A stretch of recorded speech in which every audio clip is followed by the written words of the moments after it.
I suppose we should get this going so I can... Continue drinking beer out of a wine glass. It tastes better. Does it actually? It does. I don't Is there know. ice You were the in one there? that told me why. No, there's no ice in it. Oh, okay. It's a lemon. Oh, You're the one that told me why. I don't know why. I said it tastes better, and you said that it makes sense because of the aeration or something. Did I say that? Uh-huh. I was probably You were drunk. probably drunk, yeah.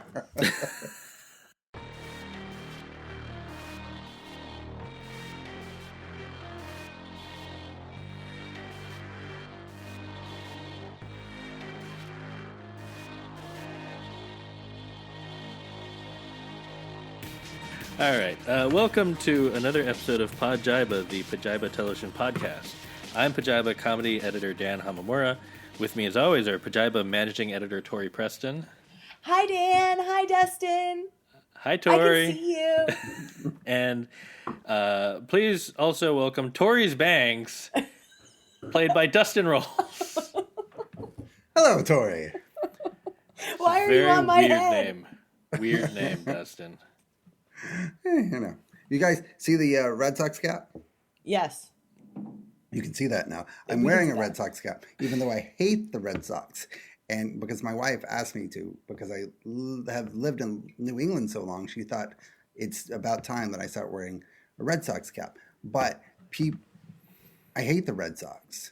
And I have this knee-jerk reaction every time somebody says, "Hey, you like the Red Sox?" And every time it's just like automatically, "No, I hate them." And I just feel it's a little awkward. When you pass by a It's mirror, like- do you want to punch yourself in the face? Kind of, yeah. Yeah. Like, why the hell are you wearing it then? And my wife wanted me to.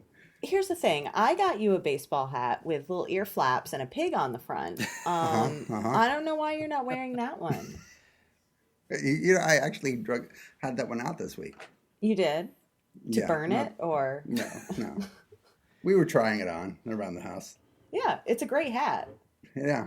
It's, I'm just saying, if your choices are ear flaps or Boston Red Sox, Yeah. I almost feel better about it. there shouldn't be an almost. It should just be. Yeah. Well, I don't understand why do you have to? It can be any. You can wear any hat. You can literally wear any hat. It doesn't have to be a baseball hat. It could be a fedora. Oh, fedora would be good. I've tried other hats, and I'm just not that person. What about like I a Stetson? I could never pull off a Stetson. You could. Like a. But I got one of those scally caps, and whew, I did it for like 3 months and thought it was cool. And then I saw some pictures like, what the fuck is that douchebag wearing? I feel like we need to brainstorm hats for you, or mail you some different options. Maybe a couple Kangles, maybe yeah. I mean. Oh yeah, Kangle would work. Yeah. Looking up Kangle. Oh, you know what a Kangle is. It's the Samuel L. Jackson hat. Yeah, or LL Cool J. Yeah. What? I can't. No. Oh no, that's what a scally cap looks very similar to that. A scally cap is just like the Boston word for it, I think. What about like a beret, like an Emily in Paris No. beret? Little sideways, Beret, little. No. What if we got you just what if we went the opposite direction and just got you a really nice Sunday bonnet? Mm. I bet the cats would like it. Or I think I could pull up a cowboy hat, but not for all the time.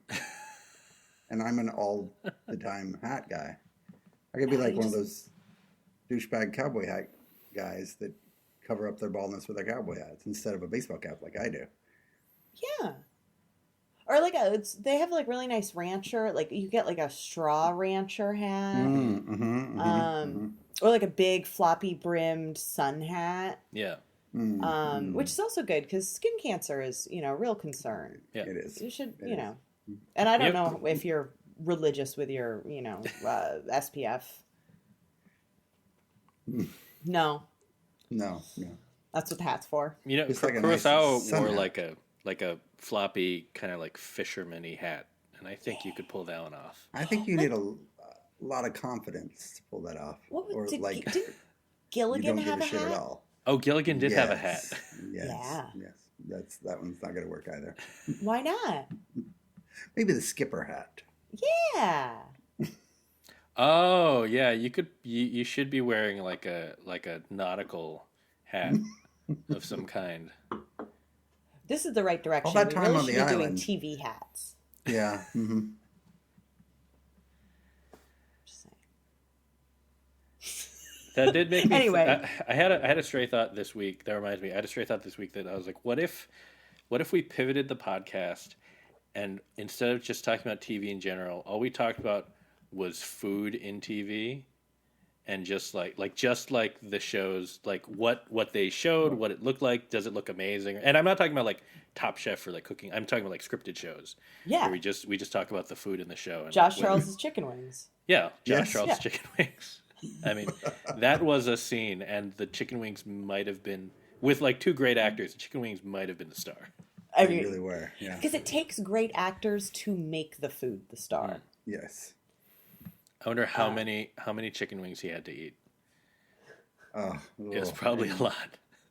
a lot of spite. Like, were they I've prepped never- to be like mostly done so he can just kind of like rip it out of his mouth, or was it every time? Ugh. Have you ever seen Josh Charles play like a sleazy, horrible person? Not like this. I don't think so. I've seen a lot of Josh Charles characters, and I've never seen anything like it. Was he a bad guy in SWAT, the movie? I did not see SWAT, the movie. I don't I think haven't it was a seen it either. movie. All right. But he's perfectly cast somehow as this Yeah.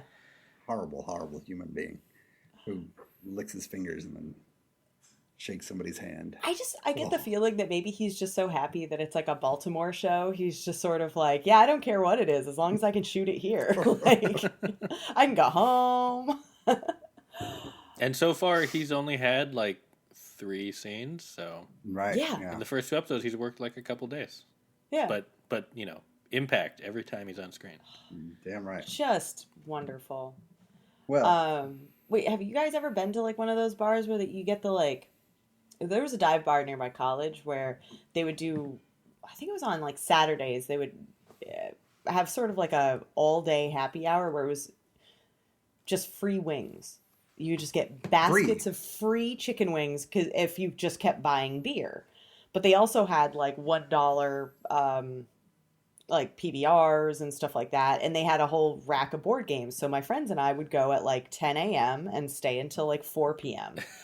and play like Connect 4 and like, you know, whatever games they had lying around and we'd keep drinking beer, but it was just to get the free wings. But they were the little tiny wings that you could basically eat like a meat lollipop. It was they just fell off the bone.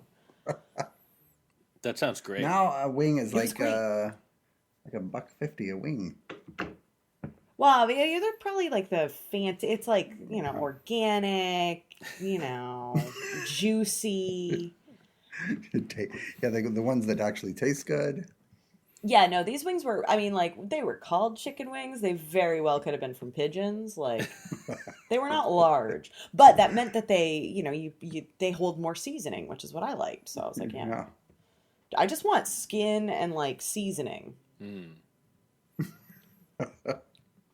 That sounds like a great way to, like a great afternoon, and or the poor bathroom must have gotten so, like, I feel like there's a lot of people throwing up chicken wings. Beer and wings all day. All day. Yeah. And yeah, it was especially the fact that, like, the deal only ran during the daytime. So it was like, you just spent all day at a bar and then eventually they're like, I should leave and, like, do something with my life. But you were, like, full and drunk. So, like, disgusted. yeah. Like, you didn't need to eat anything else for the rest of the day. All you'd had for vegetables were, like, a couple of carrot sticks that came with the chicken wings. All veggies should just be garnish. I agree. Yeah, that's optional. You know, when you're like 20, I think that's fine. The things we could do at 20. With a fake ID. Yeah. Did you have a fake ID, Tori? I did not. I don't think this place checked. I didn't have a fake ID because I had worked at breweries and stuff, and so I used to have to check IDs. So I always felt really guilty about it. So my whole policy was like, I'm never going to try to get a place in trouble by using a fake ID, but if they're too stupid not to card me, I have no problem drinking there. So That makes sense. and Good policy. I never got, it was never a problem, just nobody carded me, which now that I think about it, maybe just means I looked really haggard. Like, fine. What are we talking about this week, Dan? So much. We'll talk about Barry. We'll talk about the Moon Knight finale. We kind of talked about the thing we want to talk about with We Own the City, so we'll see if we'll come back to that. But Yeah. They got the chicken wings out of the way. Yeah, the chicken wings out of the way. Before that, and so much more, I'm assuming nobody's drinking dollar PBRs. So, Dustin, what are you drinking? I am drinking Allagash, the usual. But from a wine glass. Yes. Yeah, I'm drinking in a wine glass because Tori recommended it. Which I do not recall. But it's happened. And So she's you right. say. In her drunken state, she recommended drinking beer out of a wine glass because it tastes better, and it does. I don't understand the physics of it, but it's true. I don't lie, Dustin. Nope, even when drunk. Not unlike some people. I really like that the fact that we're doing this on video now means that we can show our drinks. Yes. Oh, look. What is that? Yes. I don't know. So I'm drinking, sorry, I should. Yes, Dan, I'm drinking a white wine that is a Gruner Veltliner. I All don't right. know. I like it. It is German? It is a product of Austria. Oh, Austria. Pale silvery color. I did like the description. Soft aromas of citrus, minerals, and prairie grass in Austria. A dryish light body with a touch of white pepper and a lime zest finish. White pepper. And None of that. You wouldn't think. Does it taste good? It's very tart, which I appreciate. Oh. That's why I think it's pronounced Veltliner. You have to say it Actually, like did that. you Google it, or did you just want me to say it like that? Veltliner. Yes, thank you. Grüner. God. As for me, I've gone back to the yogurt. Now we can soju. see Dan's disgusted faces with us. He's like, Yeah. Oh. This is the so you do have- yogurt flavored soju that I think I had a couple weeks ago, and it's still pretty good. So I went to a restaurant that overcharged for this like soju package, but it came with like a couple of different sojus and then soju seltzer essentially, like where it was soju mixed in with sparkling whatever. But then it came, rather than a yogurt flavored soju, it came with little bottles of, what is it, Yakult? Oh yeah, Whatever yeah. it is. Yeah. And so the idea was you could make your own cocktail by mixing the yogurt in with it. Oh, that makes sense. Yeah. How was that? But I was like, well, Dan already know, like, you can just get yogurt. I mean, that probably would give you a better experience if you want like actual yogurt flavor. Like this is just like. But does anyone want actual yogurt? Like, that's the thing. It never would have occurred to me. no. I think that type of flavor, I could see enjoying it, but I mean, It also, wasn't obviously, bad. I'm drinking this, so. Yeah. Um, I tried Did it you have because that I was like, during- it must be okay. Dan has good taste. I remember thinking it was disgusting, but then thinking I really wanted it, and I think that might have been Vodka Week. That checks out. yeah. Yeah. A lot of things probably sounded like a good idea during Vodka yeah, Week. Including Vodka Week. Yeah. Never again. We've been referring to this, but we're trying out a new platform, which, one, I'm hoping will give us better audio quality. So we'll see how that turns out. But also, it has built-in video, which is why we can see each other for the first time in 3 years. It's really Doing this awkward. podcast. And it's a little weird because we're just used to just hearing each other. And I like now it. I can't, because normally I spend the podcast facing this way. Just kind of, and now I feel awkward, like it's antisocial. yeah, I mean, I think you should feel free to face whichever direction you want. Absolutely. Yeah. Anyway, we'll see how it goes. We may decide to go with to not use this, or we might just be like, we're just not going to use the video portion. Or we'll just use the video because it's fun. I think I Dustin like loves seeing it. your. Oh, I like Dustin seeing your really likes faces. Yeah, I do. This is actually the most chatty Don't Dustin has been on the podcast ever, without being completely hammered. So maybe it's a net positive. It's working. Anyway, we have a lot to talk about as usual. But first off, we have a new segment which Dustin has created as an offshoot of the Dustin Explains TV universe. This is the spin-off show, spin-off segment. It's called Dustin Explains TV Presents Dustin's 5-minute free-for-all. Explain the rules, Dustin. Yeah. All right, I will. And Dan, when I ask you to, you'll just turn on your timer here. Yep. Okay? I have a timer right here. So, all right, are you ready? All right. So, I watch a lot of TV every week, most of which I don't end up writing about, nor do we end up talking about the episodes on the podcast. Here, I will attempt to talk about as many of those shows as possible in under 5 minutes. Are Dan you and reading Tori? a pre-written? I am, yeah. Yeah. Okay. I don't think it counts if you're just if you've written it already. Did you This already is the time most yourself? work Dustin has ever done for That's this right. podcast. I'm excited about this. Okay.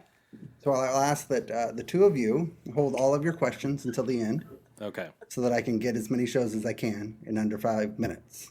Did you write those shows as well?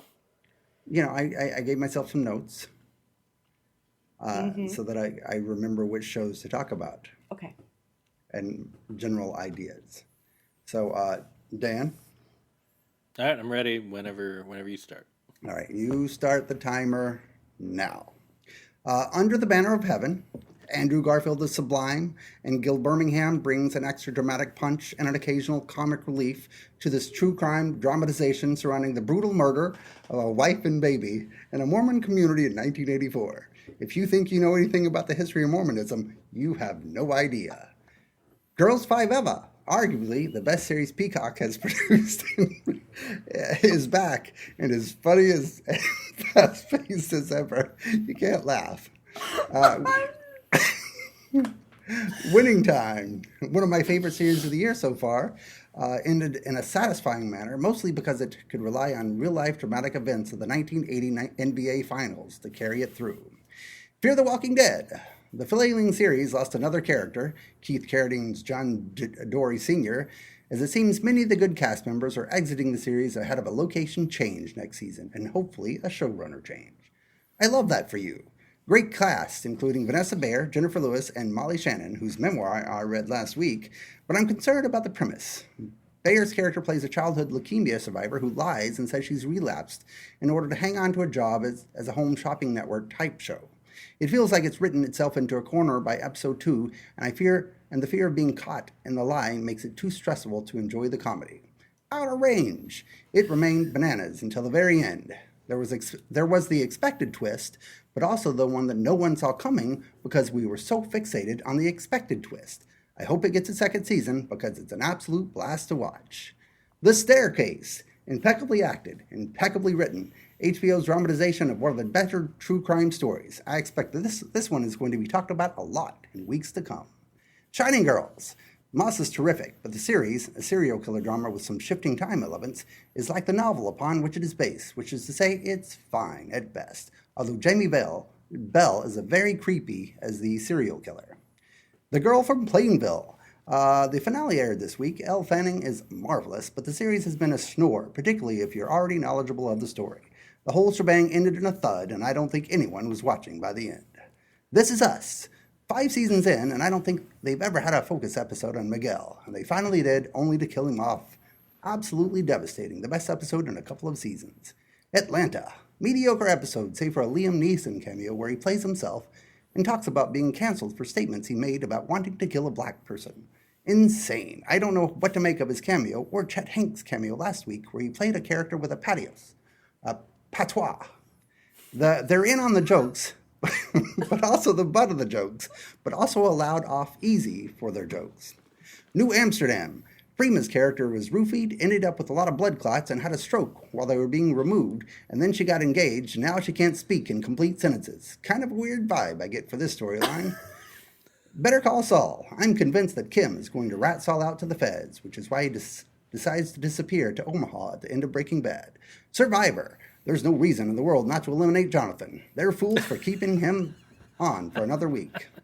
Law and Order, the best episode of the season, which isn't saying much, but only because it didn't immediately recognize the rip headline upon which it was based.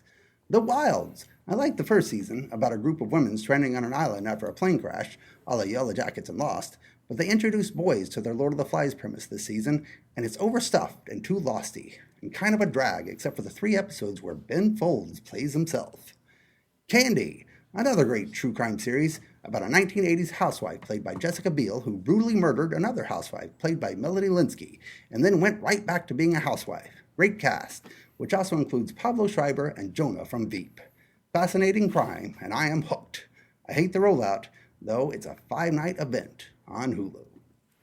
That's 17 shows. Did I get in under 5 minutes? You have a minute left, or 50 seconds left. Holy shit. So Pretty keep good. talking, 17 shows. man. Pretty good. I only wrote up And that was 17, shows. 17 shows 17 in under shows. 5 minutes. Okay, but to be fair, he wrote it ahead of time. Still. That does make it a 17 lot shows. easier, Dustin. Yeah. And yeah. But still, I I'm didn't- impressed at... Is that everything that you watched this week? I mean, along with what we're about to talk about? No. There was probably 6 or 7 other shows. Plus, The Wilds was like all 8 episodes. Well, you got time. Keep going. What did you Well, watch? there were some things that we watched, and then there was Riverdale, which I'm not talking about this week, and there was I don't even remember. I don't know. The only thing I wanted to comment on was Survivor. They actually... I don't think Jonathan's that big a threat. How can you think that? Because he's proven that he's not great strategically. No, but if he can rattle off some... He doesn't have... It's all balanced stuff. He's not going to be balanced enough. As long as... he comes in second, even if he doesn't win, he's coming second every time. Yeah, but that's he's not gonna. He's not. I mean, as long as I'm forgetting the woman's name, but as long as the woman is still there, Lindsay? I think so. As long as she's still there, she can beat him. She can beat him at like all those kinds of challenges. Yeah. She's like a yoga instructor. Yeah. Also, apologies to you, Tori, but the character who was like across the board hated the most was Tori. Oh, that's yeah, okay. she's- It's Awful. Yeah. that's just kind of horrible. the vibe. I kind of enjoyed like that she was like so blatantly chaotic. But I did, and then when she when we saw her in the jury and she was wearing all of her, makeup and everything, I was like, oh yeah, now she just looks exactly like her character should look. Oh, where's she from?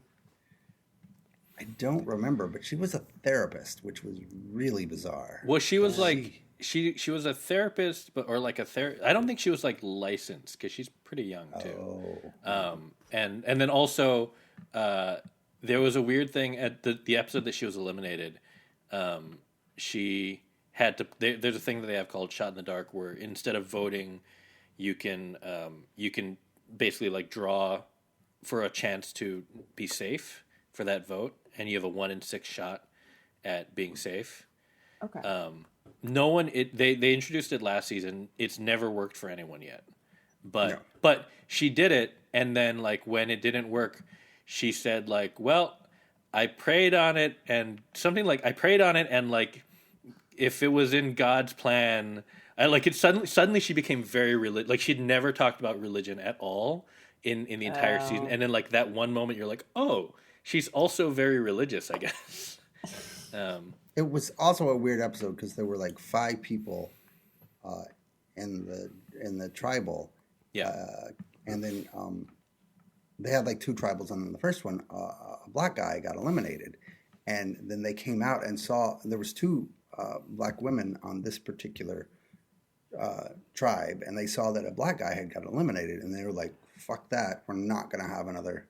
And a person black woman eliminated." had been eliminated the week before, Right. so it was starting to look like there was a pattern of Yeah. they're getting rid of all the black people basically. So they both turned in their immunity idols, so you couldn't vote for them. And a guy already had immunity, so that just left the 2 white women. So one of them was going to go home. It was a strange episode. So is she a Tori or is she a Victoria who goes by Tori? Oh, she might be a Victoria who goes by Tori. Yeah. She Or who like sounds went like by a Tori. Victoria. Went by Tori to sound more chilly. Yeah.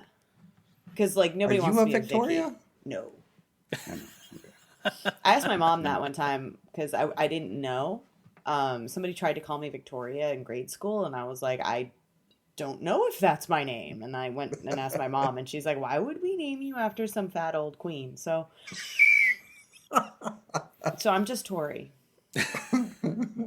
Because if I was a boy, they would have spelled it with a Y. No. But see, now we got through 17 shows this week. And I had a question. Okay. Why didn't you go? So you just talked about expected twists and unexpected twists in Outer Range. Mm-hmm. What were they? Tell me more about the whole. Okay. So everybody assumed, and as it turns out, assumed correctly, that the Imogene Poots character was. So there's a daughter in the show who's 9 years old, and everybody assumed that she would fall in the hole and come back out As in the past yeah. and grow up to being Imogene Poots, Right. who's like the chaos poet. monster on the show, right? But what no one expected, because we were so fixated on it, is to find out that Royal Abbott, which is Josh Brolin's character, the lead, we found out that he is actually from like 1868, and he killed his father on accident in a hunting accident, and he couldn't face his family, so he ran away and he found the hole and jumped in and popped out in 1968. So he is actually, yeah. So both were right? Well, nobody was even thinking about the Royal Abbott. No, but I'm saying, like, so the girl is Imogene Poots. Yes. Whatever. Yes. So that was it, but then also Josh Brolin's from... Yeah. But Okay. nobody was thinking that was going to happen because we were so fixated on this other thing. So is there going to be another season, or... Really, really, I hope so. I have no idea. I mean, it's set up for one. Yeah. And the end was just insane. So For some reason, Imogene Poots and the guy who sings, the singing cowboy, who was actually the boyfriend on Schitt's Creek, they started, he was singing and they started doing this really weird making out a lot where you could see the tongue and like spit and everything and like drool. Oh, it was so disgusting but so hilarious. And I don't know. I mean, the tonal shifts in this series are just hysterical in like a good way. yeah. And I don't really understand how it works, but it does. And like Lily Taylor is just like Winona Ryder in Stranger Things and just in histrionics all the time. So I loved it. And Imogen Poots can coexist with the 9-year-old or the kid version of herself. Apparently, and Okay. we don't quite understand that, and we don't even know if she knew that she was the kid version of herself. They actually had a scene together. And you'd think they'd... Well, she said she had no memories from before she was 9, so I guess maybe she didn't. And this whole leads you... It seems like... Did the time travel of the whole make sense? Because it sounds like it can kind of send you both directions in different times. Yes. Oh, it does make sense. Oh, yeah. Yes. And then Okay. The character who committed the murder, he was like dead to rights. The cops got him, and he jumps into the hole, and then the hole closes. You're like, fuck, the hole's gone. And then one of the brothers from the neighboring family comes out and starts digging the hole again. And when he's doing so, he finds oil. But then all of a sudden, a buffalo stampede from like, I don't know, 14th century America comes through the hole, and the buffalo end up like causing chaos in town and like running over people and killing people. And Imogen Poots gets caught in a stampede and nearly dies. And that's when Royal finds out that she's his granddaughter. So wait, Because he tried to kill her the whole episode, and after she got stampeded by the buffaloes, he noticed that she had the same scar as his granddaughter. He's like, "Oh shit, that's my granddaughter." But she didn't die. Did she? No. Did she get? Okay. So wait. So the buffalo came out of the oil hole Yeah, yeah. Mm-hmm. that was just being dug Like hundreds of them. Yes. out of an oil hole. Uh-huh. Okay. But we don't know why the hole closed. No. But it's back. I guess so. Or there was like a breach that the buffalo could temporarily get through. I feel as confused as I was when you were describing episodes of La Brea. Yeah. But I don't know if the physics of this hole hold up. No, I don't either. But it was amazing to watch. Okay. Just gotta trust me on that. Now, is this your whole bias talking, or is it like It might yeah? be. Because I know certain people disagree with you on the quality of this show. Producer Seth has been on record as Not a very fun person. Is that what you're saying? I would never say that. It's like La Brea if La Brea had like a really good showrunner, like a smart. I mean, it's like a prestige television. La Brea is what I'm saying. So between Outer Range, La Brea, and Manifest, what's the order? What's the ranking? Yeah. Well, it's definitely Outer Range is first, and then La Brea, and then Manifest is just an awful television show That you brought back. Yes, That you single-handedly. Yes, thank you. So are you gonna keep up with Night Sky? Are you gonna follow your? Oh, I'm definitely going to follow that. Okay. So we may have to revisit these rankings. Sure. Yes. Okay. There was another whole show, wasn't there? I forget. It feels like there is. God, there's been so many holes on television. It feels like one of these needs to be a comedy. Like there should be a whole comedy. Is there one?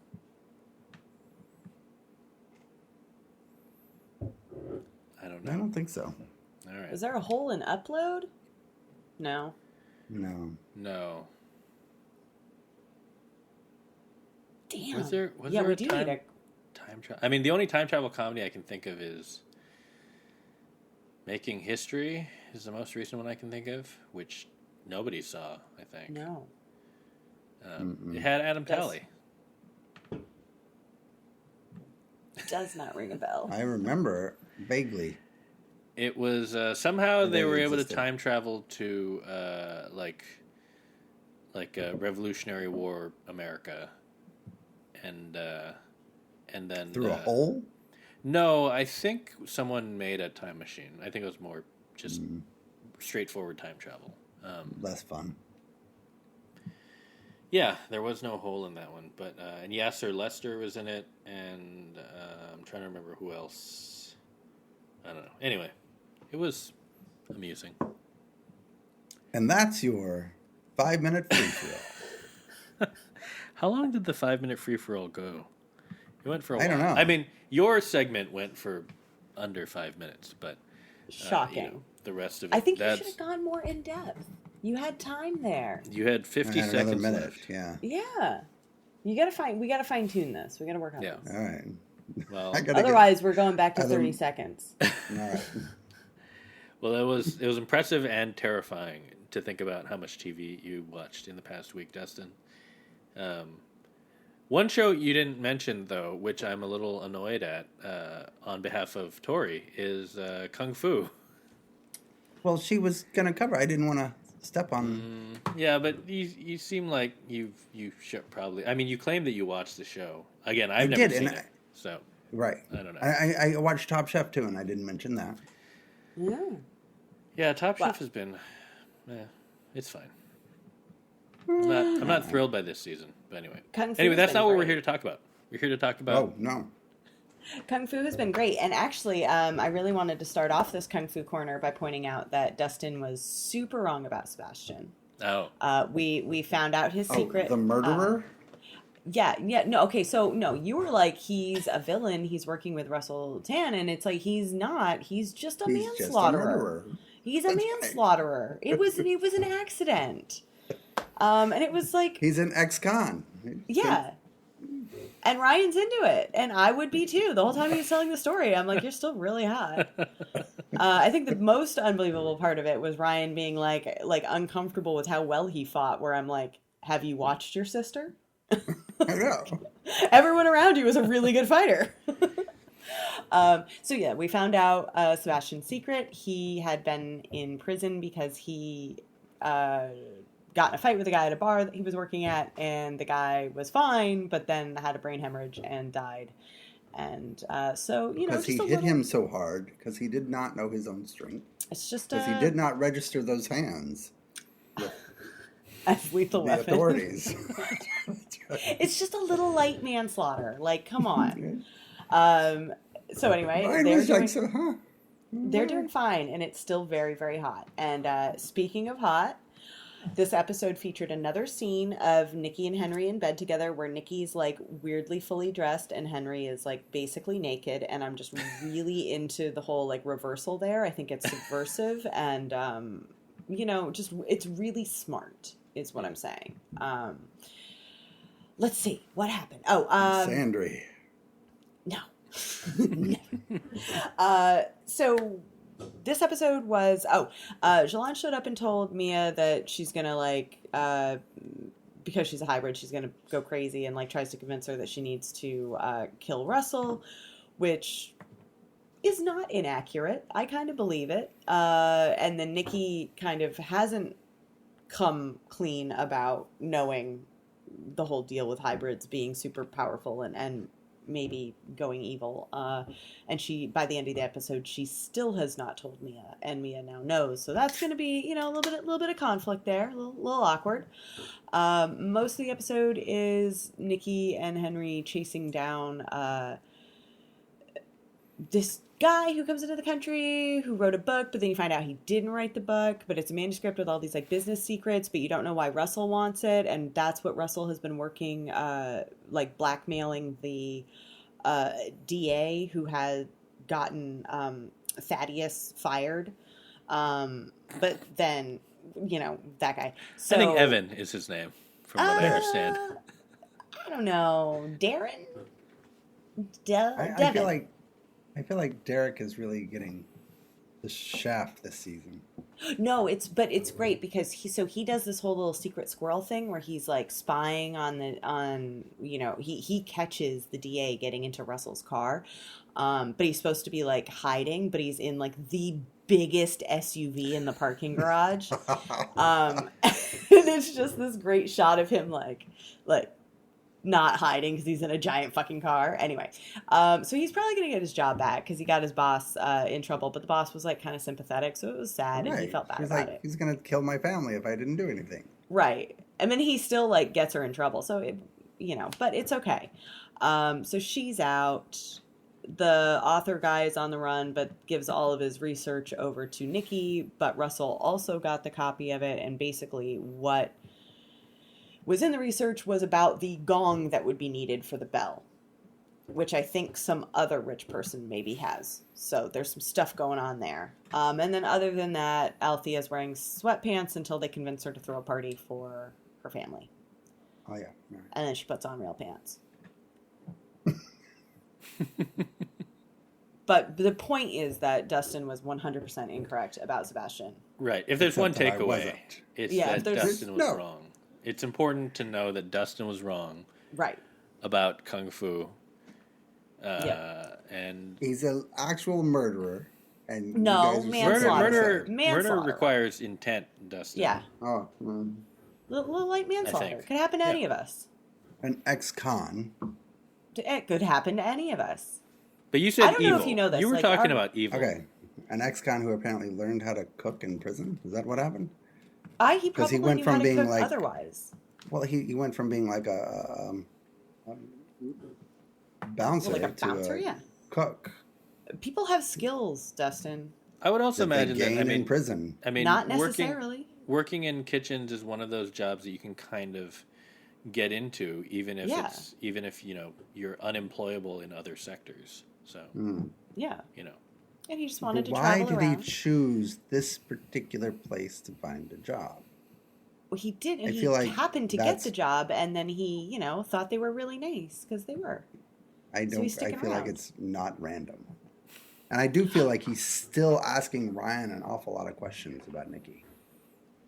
Like, oh, well, yeah, but your sister's hiding stuff too. What's her Well, deal? no, but here was the other thing there. Like, so they were. It was supposed to be this sort of like, well, you're keeping secrets too, and it's like, well, Ryan's secrets are just his sister's secrets, and it's not really his to tell. Whereas Sebastian's not dating Nikki, but like Ryan is dating Sebastian. Like, it wasn't equal secrets, and it needed to come out. And I mean, like, and honestly, at the end of the day, which is more believable? Like, I went to prison for manslaughter, or my sister is kind of a superhero. That's true.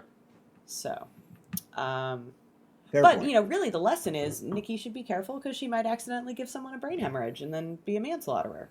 Exactly. That is So, true. And that was Kung Fu Corner. Thank you, Tori. by the I way, will this note week's that- episode is supposed to be really, really impressive. Oh, yeah. Yeah, Oh, where'd you hear that? big That's thing strange. happening. The internet. Oh, It's I've important. heard things on Twitter. It's important to create high expectations for this episode ahead Yes. of it. Yeah, it's going to be That's the what best everybody of the wants. season. that's what everybody wants is high expectations for Yeah, this just- episode in particular. Don't If this miss episode it. is not the best episode of the entire run, I am going to be horribly disappointed. Yeah, Well, crushed. Be prepared to be disappointed, Dustin. I don't think that's true. It just I'm seems never like- prepared for disappointment. I like disappointment to surprise me. It just seems like that's a lot to put on any one episode, regardless of when it airs or who was involved with it, That's not what I've heard. No. I've heard this week's episode of Kung Fu, the one that is airing the day that this podcast comes out, Wednesday, which is the 11th of May. That is going to be just a mind-blowing episode of television. It will rock the series to its core, and you can't miss it because things are going to happen that will be very important for the end of the season, and cliffhangers and stuff, and And maybe yet shirtless Sebastian Henry. will not be involved, from what I understand. You heard that on the internet? And I did. Oh yeah. That's right. Well, we'll There's a lot see of if stuff that coming out. we'll see if that comes to pass. In the meantime, I don't know if there's anything more to say about We Own This City, since we did talk about the chicken wing scene. Chicken other wings, than, yeah.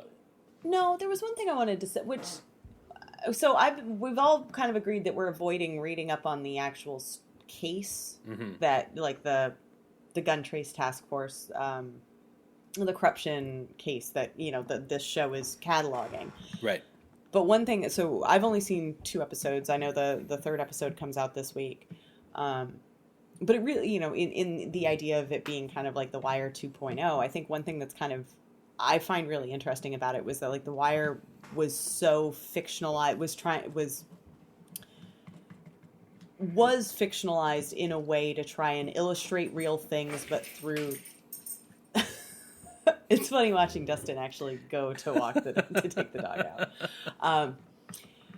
So it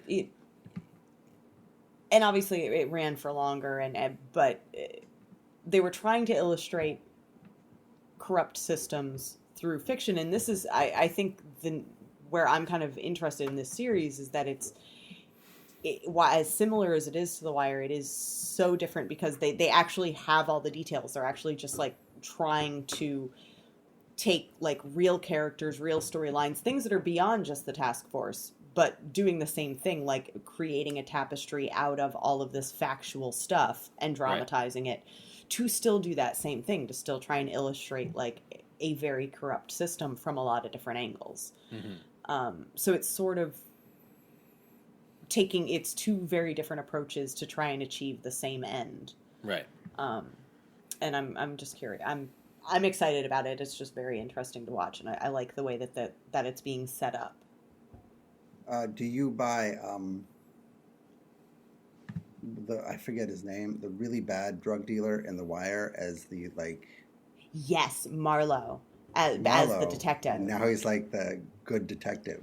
I love it. Well, so a morally lot of the corrupt. characters, that's one thing. Like a lot of the guys who were in The Wire as drug dealers are now here as cops. Yeah.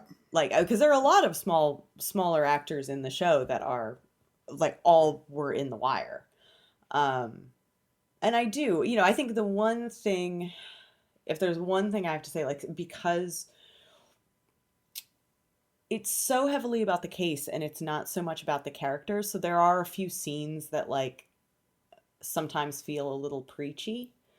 But I don't mind because whoever's doing the like speeches is always like a wonderful actor. So I'm like, I don't really mind. Yeah. But I would say if there's any sort of weakness to it, but again, it's only 2 episodes in. So I don't know if a part of that is also just trying to like establish everyone's point of view as the story picks up steam because it's bouncing through time so much. Mm-hmm. One thing that's been kind of interesting watching this show is that it's very. This is kind of a half-formed thought, but it's somehow like at once very much a TV show and also feels very like it feels. I don't know. Again, like you know, yeah, because none of us have read up on the actual case, we don't know how close it is to the reality, but Right. It feels like it's very straightforward, kind of like presenting facts a lot of the time, and especially because so much of it is mostly 2 people talking. Yeah. And then the other thing is like it's still structurally presented in a very like TV friendly way. So like just as example, out of episode 2. We get to see flashbacks of I'm blanking on his name. Wayne Jenkins, yes, thank you. On Wayne Jenkins, and like we see because we're with him, and he's been arrested in present day, which is like 2017, and he's kind of like reflecting on how he got here essentially, and we get to see a couple of flashbacks. One of him as basically a rookie being taught like here's how you act as a police officer, right. And then by the end of the episode he's the one teaching like the exact same lessons word for word to the next rookie, right. And that's a very like structurally that's too neat for real life, like that's a very like TV structure kind of thing, but because it's wrapped up in this style. And the rest of it is, again, feels more like, not like a documentary, but definitely more like it's trying to present reality rather than present a pure TV show.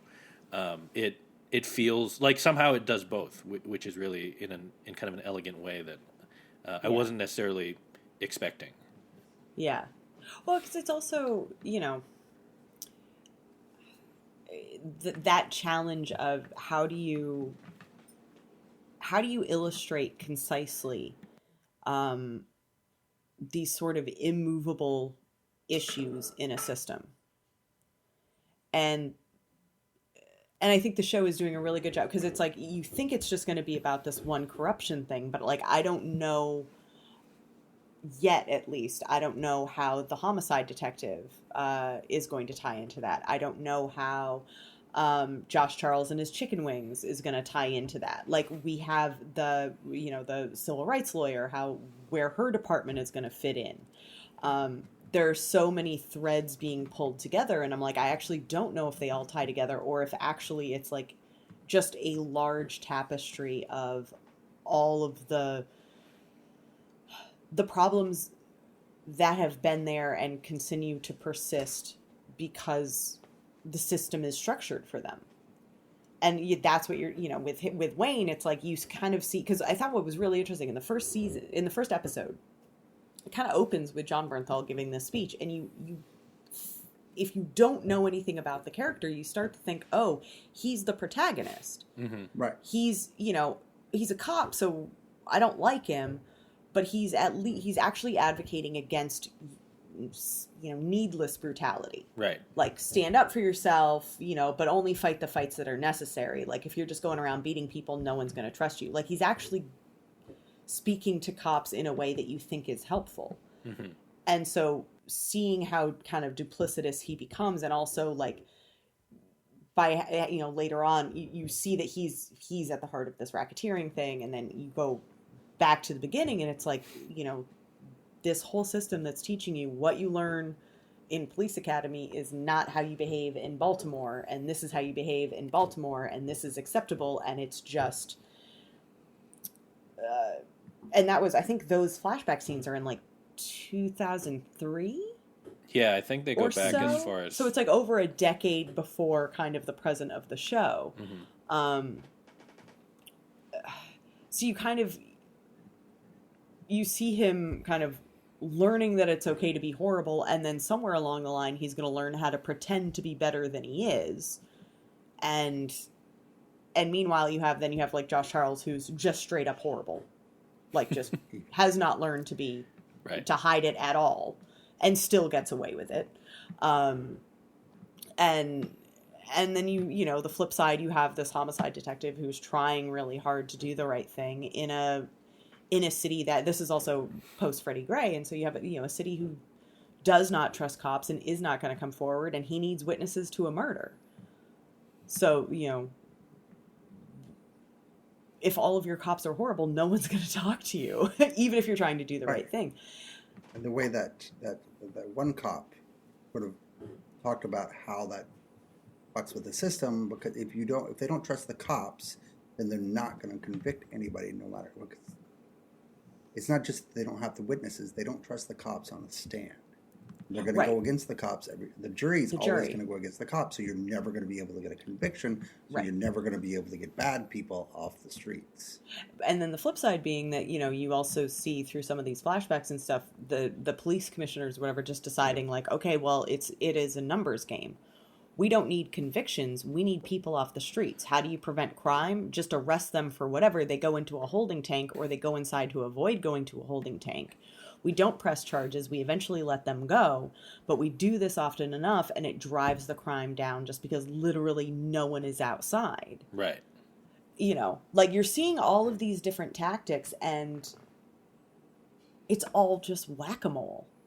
It's and that's the stuff that's coming from the top. So so I think it is weird, like you're pointing out, like some of the stuff is so neat that it feels very TV friendly, even if it's illustrating something that's true. Other moments, they maybe feel preachy, or feel a little bit like we're going to have somebody just state perfectly, clearly, exactly the problem.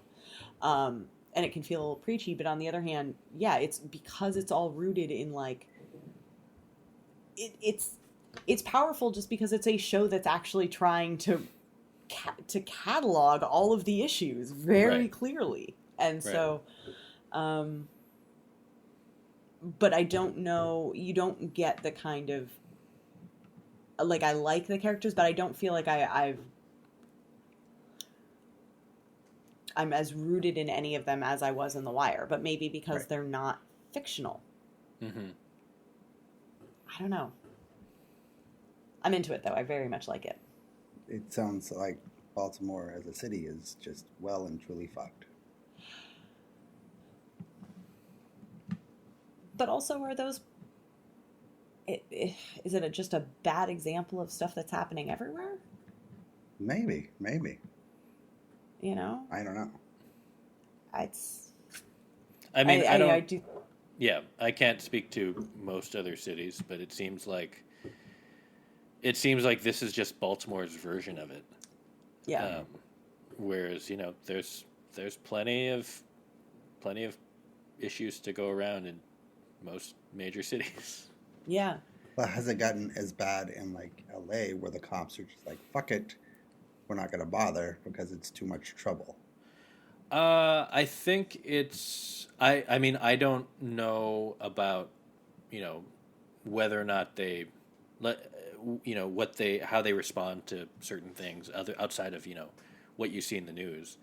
But they're definitely... I mean, there's a lot of anger at the police here for, various, over-policing of protests to under-policing of certain certain things, and like, or bringing a heavy, often violent response to something that is like a mental health issue rather than like a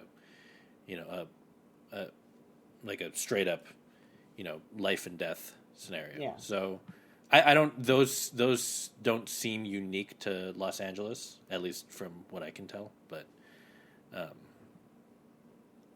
yeah, and I mean it's dealing with a lot of other problems. I mean there is a big homeless problem, which is not the fault of the police, but they've been forced to respond to a lot of that, which also makes us further upset at the police because they're going to respond like cops, so they're going to sweep people out, and they're going to end up being heavy-handed if they feel like they need it. Yeah. I mean, there was one, I always think back to this, like, one documentary I saw that I don't know if HBO aired it, but it was something I saw at South by. But it was about this like special program they were starting in San Antonio, and it was around cops that were specifically trained at de-escalation and like conflict resolution without guns. And one of the things that one of the stats that they kind of give is that most police training, they only get, I think, like 8 hours of training in de-escalation, in talking, essentially, but 60 hours with a gun, like on the gun range, 60 hours, so it's like literally, there are systemic issues within police forces and their own, whether it's the targets that are being hit, how we're trained, but also the job that they've been given, that they've been trained for, is one that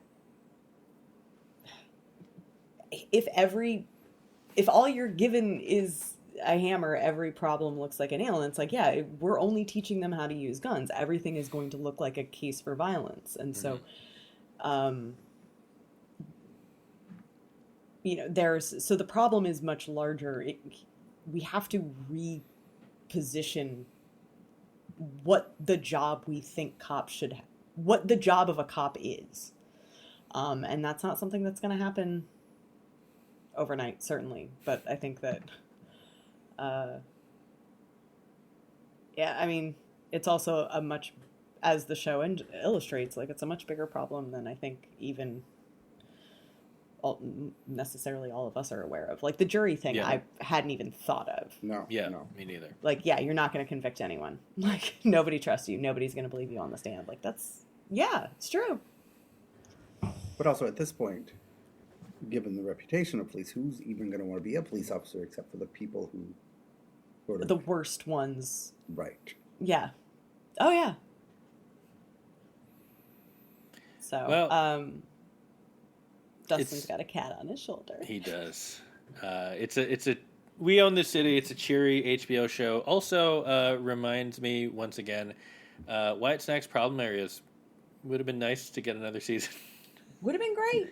Yeah, but they have a season on policing, and it doesn't solve stuff, but it definitely makes you think like, oh, there's a lot more problems than I realized. Yeah. What a good show. What a good show. Is that the transition? What a good show. Speaking of other good shit, I'm enjoying it, Dustin. How dare you? Now we know where everybody stands. Oh, I thought we were going to the other show. Okay, never mind. Which other? Oh, no. No, we're saving that. We're saving that for a little later. Very quickly, because we thought we were going to... We Own This City. We thought we were going to go quickly about that. Made for Love, 2 more episodes aired this week. We're through now 4 episodes of season 2. It's still enjoyable, at least to me. I don't know how everyone else feels. The one thing that's for the dolphin. The dolphin I'm rooting finally for the speaks. dolphin romance. Yeah. Oh, that's true. She's the dolphin was flirting a lot with Jasper. the only thing that really stood out to me this week was I guess two things. One was the I don't know why I didn't realize this, but the assistant who is kind of like the nerdy redhead guy. Yeah, the redhead guy. Yeah, he. It's not the same actor, but the other sci-fi shows, the Greg Daniels ones, also have a nerdy redhead guy. Like, they do. Yeah, and I mean, in that case, it's Greg Daniels' son, like I get it. Yeah, but it's just funny to me that both shows have a nerdy redhead guy in basically the same role as the weird like assistant type who kind of gets walked all over. But the other thing was that this week there have been a couple of mysterious like snippets of these digital consciences.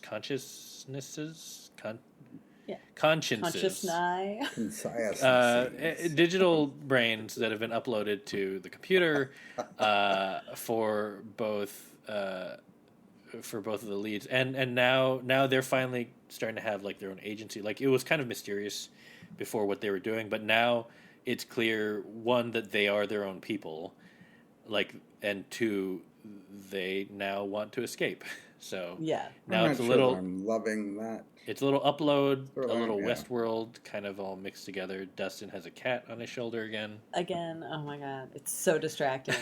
Video, we're never getting rid of video. Video's great. Yep. Just, oh my god. I like it, but mostly because I feel like the show is very much like, if you're cataloging like what love is, like what it means to be in love, I appreciate it as this window into, like, I don't know why Hazel clearly doesn't love her husband.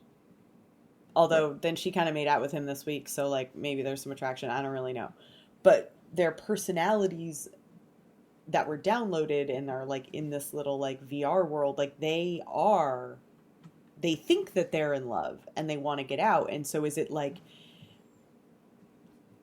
is that going to be the turn? Like if they ever get to if they either are put into new bodies or are somehow put into the original bodies and kind of take over, will the pressures of being in the real world ruin that love? Like, is that the thing that changes relationships? Like they're soulmates, but for the environmental context. Right. So I think that there is something more at play here, but it's just like, again, it's halfway through the season. Like I don't quite know where that story is going to take it.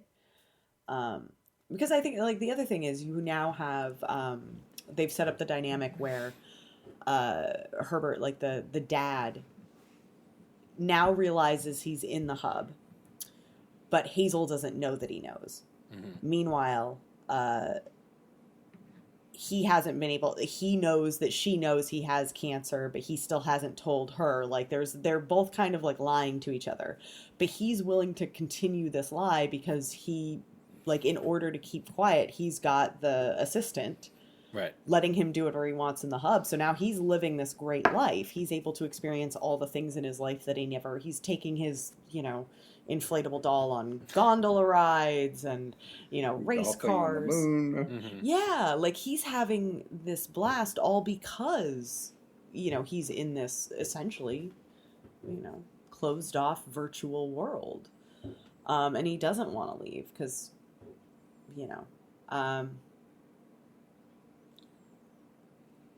so yeah, I think there's probably some message there about what impacts relationships, and I don't know. We'll have to wait and see where the show goes. Yeah. But yeah, what if they do just take over the bodies? I don't like where that's going. I don't like it either, although I don't think he'll be happy, because I also think as much as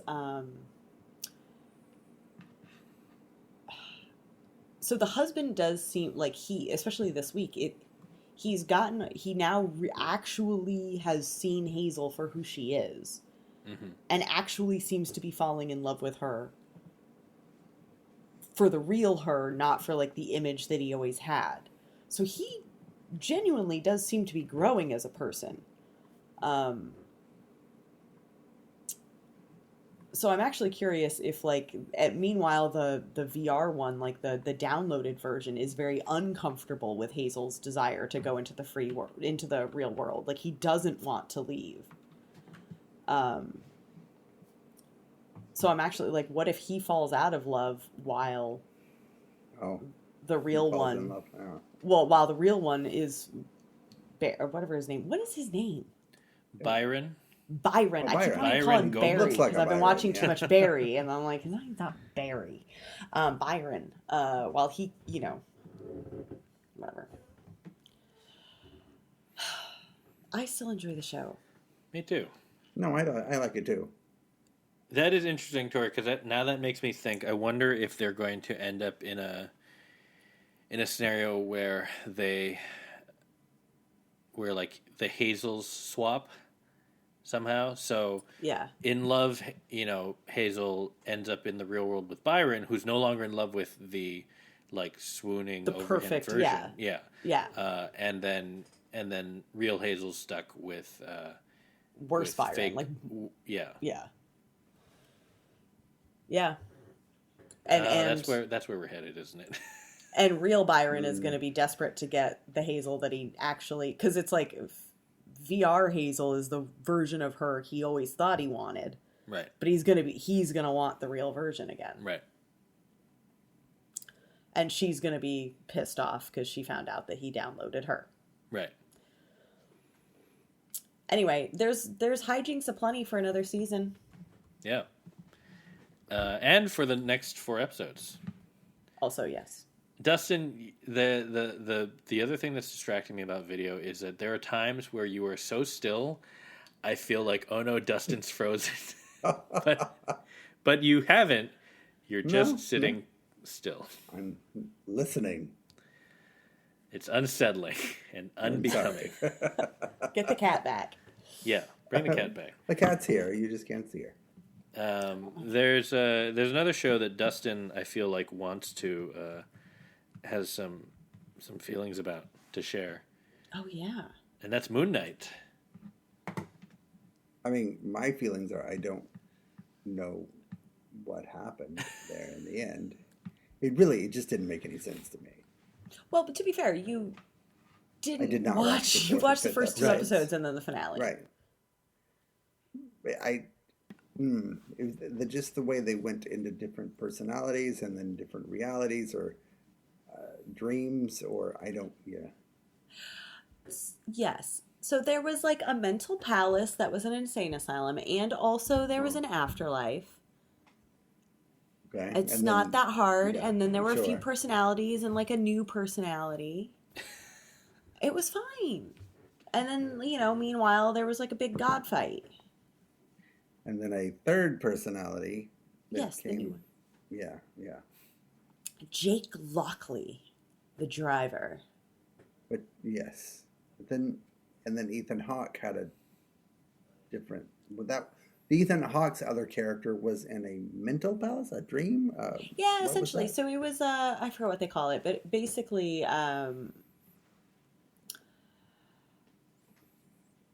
yeah, when Ethan Hawke is playing a doctor, that is all happening in Mark's head. So his like safe place is this asylum, kind of like that, and ultimately is his mental palace, and it's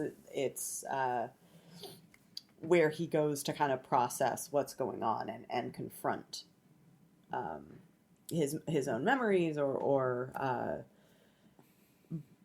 but it basically the twist is normally these kind of projections are safe spaces, and the reason why it's an asylum, it's a mental hospital for Mark, is that like it should be safer for him to just think that he's crazy than to deal with the fact that he really has multiple personalities and also a god in his head. So that's where he realizes that the asylum isn't reality, because because it would be better if it was. Like, that would be the better outcome, is if he was just crazy. My takeaway is this is a very dumb show. Okay, but Very good performers. yes, Oscar But Isaac was still- great. Yeah, no, it the 5th episode was good, I think, but yeah, it just It big was dumb god fight. weird, but not weird Well, enough. not weird enough. Not weird But enough. also incoherent to me. Again, You. Okay, sure. You But did the skip quite a reason few why- episodes. The reason why I checked out was because it started to get weird and incoherent. I was like, not like I need a linear storyline, but one reality is nice. I don't like dream palaces, whatever the fuck. I liked it, but I think it's a way of. I don't know. Yeah, I don't know why I'm defending it. It was very mediocre, which was sad because the performances were good and it could have been more. I'm stuck on So- episode There's a- 2. So Waste of Oscar Isaac and Ethan Hawke. It wasn't though because it was the waste of Oscar Isaac was Apocalypse. Oh, sure. That was worse. Yeah. This he's really good. So I'm kind of His like I wife hope I they liked keep a him lot around. too. Huh? His wife I liked a lot too, but Yeah. And she became a superhero in the finale. yes. Who may So or they may have a not second be the season. Scarlet. Oh, Right. yeah, that's right. You have the Scarlet Scarab. Yeah. Yeah, so she so whether they have a second season or they come back, I certainly hope that they keep her cuz also as far as love interests go, I thought she was frankly better than a lot of them have been. Yeah. Like she was great.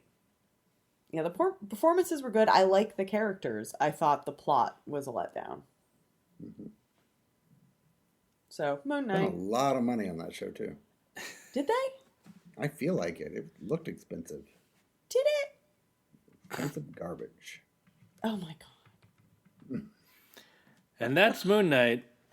All right, we got right through that. We've I feel good about that. that's Dustin feels like you got all your thoughts out. Yeah. All right, last show of the evening. What's the next Marvel show, by the way? Is it the Miss Hulk? Oh, it's She-Hulk, but I can't remember if it's She-Hulk. She-Hulk or if it's Isn't it Miss Marvel. Yeah, I think it's Miss Marvel. I think that's Yeah. next. Well, both of those look better than this. I'm pretty excited about I both of thought those. this was gonna be the better. I'm angry, but yeah, This did look like it was going to be the weird one, at least. yeah. Well, this is what It I was. wanted. That's what I wanted. Shut up. Be fine. Barry! Barry. I Barry. watched it. I caught up on Barry. So Tori, You got you're all the way caught through. up. Got all the way through. Right. Can I just say, NoHo Hank might be my favorite character on television. I'm That's- obsessed Tori's with him. where we all were around the end Shut- of first season. Yeah. Yes. It's Okay, true. He's so amazing. well, I have a question before we talk about like the most recent stuff. Tori, since you just caught up on Barry, Yes. and you've been like, I feel like the whole series is in your brain in a way that it Yes. probably isn't for the rest of us. What are your thoughts on it? Like having caught up in the last few weeks, biggest just kind of in thought general. is Yeah. so I think what was interesting was because I didn't experience that sort of delay between the second season and the third season, it was really jarring when I'm like in my delay. right, the 3-year delay, and then I go into season 3 and I mean it works out plot wise because it looks Bill Hader is it looks like he's been through the ringer, and so it works plot wise, but I'm also like, are you just like really like did the pandemic just really get to you like oh man, he just looks so broken. And I'm like, I feel that too. Like we all feel that way. So I think the third season is kind of like perfect for the moment right now. Mm-hmm. I don't feel as fresh as I was 3 years ago. Barry doesn't look as fresh as he did, as optimistic he- and Looks like he got dumped by Rachel Bilson, isn't it? did he? Was he? Yeah, he was dating Rachel Bilson? Really? The OC, yeah, during the Oh pandemic. yeah, they were dating for a little while. Oh, well, yeah. That okay. I don't know why I didn't realize that. Um, I think you probably knew it at one point and then forgot. Probably. That's much like beer and wine glasses. I just Right. forget. But yeah, I think I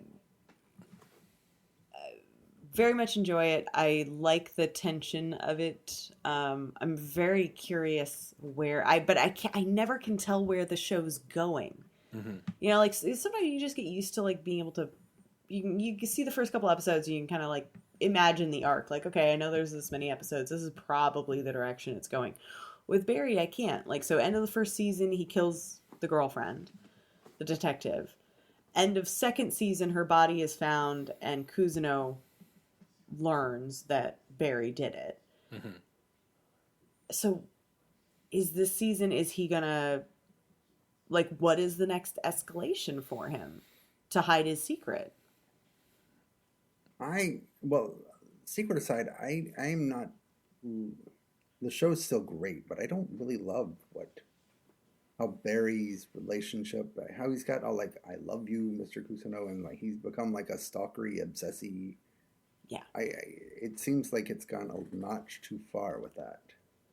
He's not very grounded anymore, and maybe he's just like severely mentally unwell, which I think makes sense. Yeah, and I mean, I'm actually enjoying that because it's less enjoyable because it's not as fun, right? But the trajectory of it feels very, I don't know, the trajectory of it makes sense to me in terms of like he's just trying to hold it all together, and like things are becoming like he's trying to spin all these plates of like keeping Kusno quiet and like trying to no longer be a hitman, and then trying to be, trying to be a good boyfriend to Sally, and like none of it's really working out.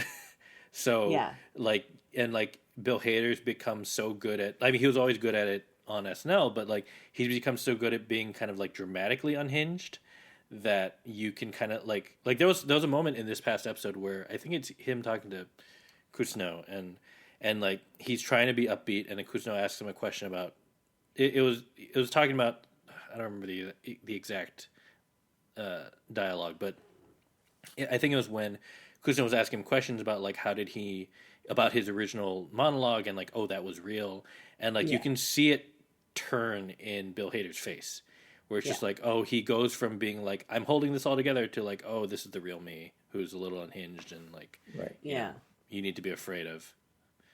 Yeah, it's he's not, and maybe for the best, he's not somebody that is easy to root or sympathize with anymore, particularly after the blow up with his girlfriend. Right. Mm-hmm. Yeah, I mean, this is going to be like the dark season for him. The murders were fine, but when you yell at your girlfriend. But it's true, like within the context of the show, it's weird, but like, it is real. Like, him, when he was doing his job as a hitman, you kind of let him off because he's trying to get away from it. When he killed the detective, like that one stuck, but that's also like that is the murder that he is still contending with. Like all of his guilt is rooted in that. It's not, whether he takes more hitman jobs or whatever, like that isn't really his scale. Like that's not throwing him off balance. It's what he has to do to continue covering up that which was he had done, that one murder which he did to continue covering up all of his other murders. Like it's the way it continues to spiral. And I think the difference is that before, no matter how hard it was for him to hold it all together, he had hope. And I feel like that's this season is like he's holding it. He's still trying to get by and hide and make it look like, everything's okay, but there's no hope there. Like he's not protecting his relationship. He's just in his relationship, and he's not, he doesn't seem to really want to act. He's just doing everything is going through the motions. And I think that's why the stuff with Kuzuno is so is so stalkery and obsessive, because it's like he's finally broken from Fuchs, and it's like his entire sense of self-worth is now rooted in whether he can get Kuzuno to forgive him. And it is hopeless because he killed Kuzuno's girlfriend. Like, this guy is never going to forgive you. And he's so far gone, he can't see it. And it's so uncomfortable to watch. Like, It is, yeah. And I think it's also uncomfortable because Henry Winkler is playing it so straight this season. Mm-hmm. Like, he's always been kind of bubbly and fun. And even when he was sad, it was like clownishly sad. Like, he was so over the top. And there's something about, like, this season, like, I think the last episode just opens with just Henry Winkler's face, just stone-faced. And it's really unsettling. So you've recently seen the first 2 seasons, and I have not. And Henry Winkler is such a good dude, and he's got that reputation. So I'd forgotten, was he always like his character like a douchebag that people hated in the industry? I didn't remember you don't that. really know, because I think there are hints, but it's never as explicit. It's never like he can't get work, because there's one scene where he's like at an audition, but it's pretty clear he's like not going to get it, but no one's being mean to him. I think you always get the vibe that he's washed up because he's running this acting class, mm-hmm. and all of his stories are from like decades before. Right. And like it's always kind of, he's washed up, but they don't. So it doesn't. Yeah. Nothing. And we don't know why he's washed up. Right. You don't know why. This is like, now that the idea of him getting a job is the goal, all of the actual reasons why he can't get a job are becoming explicit. Still a very good show. It's a little cartoonish at times, but... Well, yeah. Which I didn't feel in the first 2 seasons. Oh, it's there. And probably. It just, it feels like his relationship with his girlfriend now seems like hopeless, except for the fact that she's apparently attracted to abusive men, which feels also weird and gross. Yeah, that was really rough. Like when she apologizes to him after the blow up, and you're like, mm-hmm. Oh, yeah. Like, this is not comedy territory. This is something else entirely. But then the show kind of always was that. Yes, it was. Yeah. But it wasn't it is more uncomfortable this season. Mm-hmm. And I'm really curious what they're going to do with her young co-star. It's Elsie Fisher, right? Yeah, it's Elsie Fisher, yeah. Because now she's the only one who's like really pegged Barry as being abusive, and you kind of see the enabling of like everyone else being like, no, he's a great guy, and she's like, there's no way somebody who talks to his girlfriend that way is great. Darcy Carden's her like, oh no, he's great. I mean, he yelled at us in class sometime too, but he was he was a soldier. He was in the military. He like killed some people, I guess. Yeah. Like, I mean, she's saying it all, but I don't think that means he's like violent. And you're just like, I'm really glad that they kept her in the show. Mm-hmm.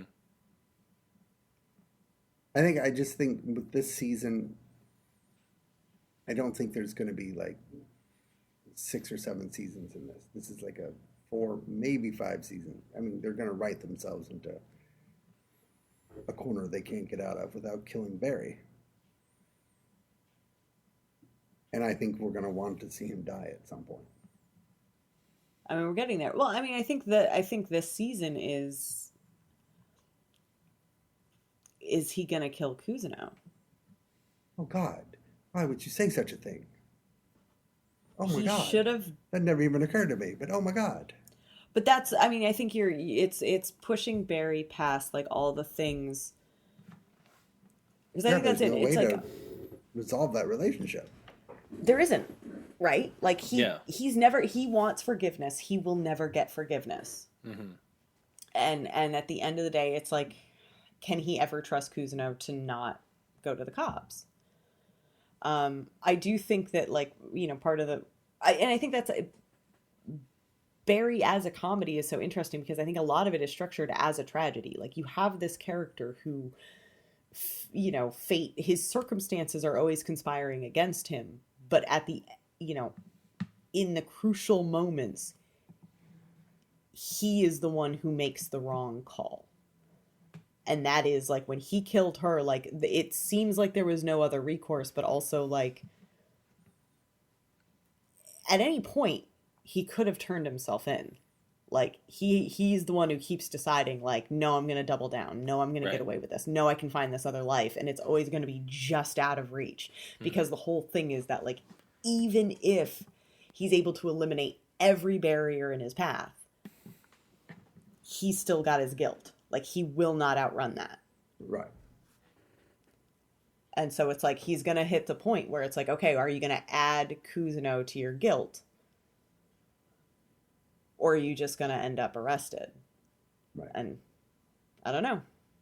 I can't imagine the show without Henry Winkler, though. So I do think, if anything, like, they will find a way for him to not kill Kuzuno, because Kuzuno becomes a hitman with him. well, right, because at the end of because that's the other thing. Like, I can't imagine the show without Henry Winkler, but without the acting class, what is Winkler's role? Like, what is Kuzuno's role in this show? Yeah. Like, this kind of feels like his last season. Oh, I'm sorry. sad to think. I know. But you're probably right. I hope I'm wrong. Have they been renewed for another season? He wrote the third and the fourth season. Okay. Okay. I can see I can see a fourth season being the end. Yeah. Speaking of fourth seasons, so you watched the Westworld trailer? Yes. I don't remember anything, and none of it made sense. But that one shot was really creepy. It was super gross. None of it. I don't remember anything. No. Sometimes I will, like, look up like my old recaps, just pick a random episode, read it, and be like, I don't remember any of this. All I feel like half remember, those characters have been killed, and yet they're still there. all I remember is Bernard waking up in the motel sometime later, which was like the end of season 3, and Marshawn Lynch was in the show, which was pleasant. It was. He was? Yeah, Yes. he was one of the crime buddies for Cal. For Jesse. Not Jesse Aaron Pinkman. Paul. Whatever his characters. Yeah. Whatever. Jesse Pinkman in the show that you never watched. Yeah, I only know his. I literally don't. I only. What is that actor's name? Aaron. God damn Paul. it. Thank you. Aaron Paul. I'm like, Aaron Sorkin. No. What I remember, Lesser Hemsworth, I guess, didn't die, because last time I thought, like, when Bernard woke up at the end of last season, I thought Lesser Hemsworth had, like, bled out in a tub. Oh. But then maybe he was gone? I don't remember. I don't remember even seeing him. I just remember Bernard waking up, and it seems like it's a lot later because there's, like, dust He's on covered him. in dust, yeah. And Dolores is back, but Dolores never really left. What's his name died, right? Ed Harris. Real Ed Harris. Real one. But, like, they now he's made a a fake host. one, so maybe Yeah. it's... Oh, Jesus Christ. I don't know. Charlotte I just remember doesn't when look this... burned anymore. Oh, that's good. I just remember when this show was also a Western, and Interesting. Yeah. No, it's just bullshit. I remember how they just wasted Hiroyuki Sanada last season. oh, In, like, yeah. one scene. I was, like, so happy he was back, and then he was just, like... I'm impressed they've Boom. kept Tessa around this long. Like, how has she not gotten out of this? Yeah. That's a hell of a contract. I also don't think that they probably pay her really well, and she doesn't have... It's not a long shoot. They can probably do her stuff. Right. Because she only shows up in a few scenes. Like, last season, she was barely in it. Yeah, I think. I mean, the whole thing is that like she became Dolores. Like she's got a Dolores personality. So I don't know. I'm not gonna remember. Nope. Am I gonna have to That's recap rough. this again? You want to? What if I don't? I It's don't just a think lot to try and remember what's going on. Watch an episode and see how you feel. Anyway, whether or not you recap it, we'll probably be trying to make sense of it on Podjiba, which is what Ribbits. everybody's been Television listening to. podcast about food in television. Yeah. Do robots eat? I bet they don't. Oh, good question. Yeah, you don't see I'm a lot of going- food in Westworld, huh? No. But But I'm going to specifically pay attention to food and TV this week. All right. Just so I have something to talk about next week's episode. Just remember, anytime an actor is eating something, even if they got to spit it out, they had to eat it many, many times. Oh. And it's Do not they spit hot. it out? And if they have the opportunity, I bet they do. But it's Is it not. ever I tasty? It's not hot, and it's not because you don't want it to burn their mouth, and Right. Yeah. it's probably fine, but it's not. It's not like amazing, is my guess. Just food lying around on set for hours. yeah. And that's something that I thought about for no particular reason, and has nothing to do with anything that we might be watching this week. So anyway, Oh. that's the show. Oh. We'll be back next week with more television, maybe more Dustin Explains Oh, I'm gonna do Television it again. Presents, 5-minute free for all, and Tori probably will have a Kung Fu Corner, other stuff also. And I don't know. What do you guys think about this video? I mean, the sound. I think like the it. sound quality is better, but like also the video of it. Is it weird? Is it better? Dustin mean, seems to like it. I like it a lot. It's easier to read where we're going next. That's true. I like it for the animal content. Oh, that's true. We did get a lot of good cat content. Yes. It's a little distracting, but I'm into it. Body language is very important on a podcast, as you all know. As long Is as it it? doesn't. Now I wish I was recording the video, but this is an audio-only Are- podcast still for Are now. we ever going to record a video? I mean, we can. This platform does have the capability, so we could become a video podcast if we wanted to. Yo, let's pivot. I mean, Once. Put on YouTube. It just, Pivot to means video. it just means doing both. Like you just become both. But That's what the Always Sunny guys people do. yeah, but they're in a room together. That's different. That is true. Well, sometimes Oh. they. Yeah. Could you imagine being in a room together Oh, that'd be for that'd this? be It'd awkward. be so weird. That'd be too much. This is better. I think us being in our own respective homes is better. Anyway, we'll be back next week. Have a good night. Good night, everybody. Good night, everybody. I like Tori waves when she says good night, everybody. I do that every night, I every bet. time. Even when we're not on video.